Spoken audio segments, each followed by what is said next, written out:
Sex for shelter. It's a real problem.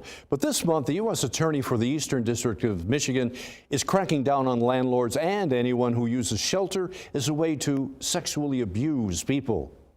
If you are sexually harassed in a housing situation, that violates federal law. You have a right to fair housing. Stephanie Parkinson met up with a woman who ended up in a situation where she became a sex slave because she simply just needed somewhere to live. The woman, who we will be calling Jade, asked us to conceal her identity. Homeless, couch surfing, wondering how she would ever keep a roof over her head. Jade was in a tough spot. Then came an offer from a friend of a friend. You want to move into my second bedroom? It's not a big deal. I didn't know you were kind of out here on your own, and that'd be fine. And I thought, well, yeah, of course, sure. It was great for about 2 weeks. My car suddenly wasn't working. He took a look, said it's done, best to scrap it. Of course, not really having any income or any way to get fixed, I listened. Slowly, things started to get very controlling. Jade has battled mental illness and has a disability that prevents her from working. She says she quickly became a commodity to the person who took her in, who she thought wanted to truly help her. Things really started getting scary. Initially, he would bar the doors. He was worried about people breaking in. And then one day I realized that he had barred the doors in a way that I couldn't get out.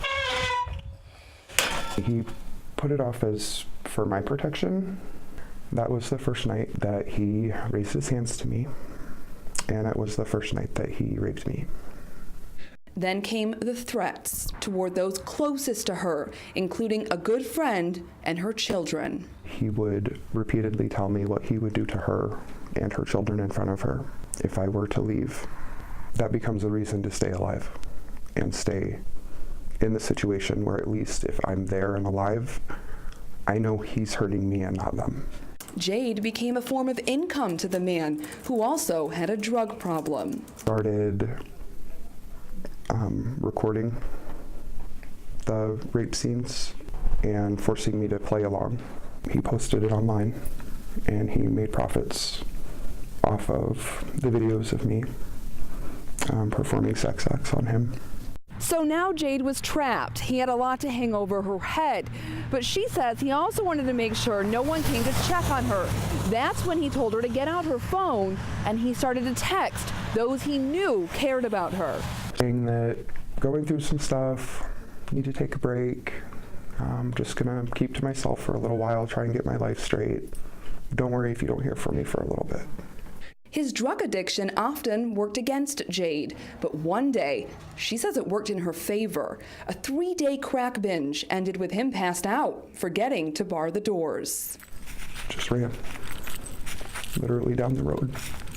Finally, finding hope, peace, and safety at a shelter in the Tri-Cities, a place she had dodged until now. I was terrified of shelters. I was terrified of feeling like a prisoner, oddly. Now she's finally getting the support and help she so desperately needs. I don't know that you ever get over what I went through, but I would like to be able to learn to live with it.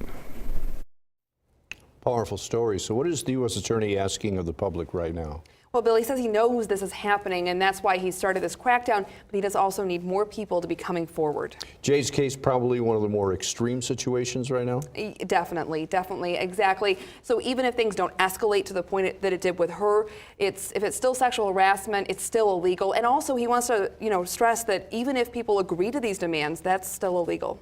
So what can people do to report a situation like this if they need to? Well, there's 2 ways they can do it. They can either email or they can call the U.S. Attorney's Office. Both are there on your screen. The number is 844-380-6178. The email is fairhousing@usdoj.gov, and you can do tips anonymously, Bill. All right, Steph, thanks for that report.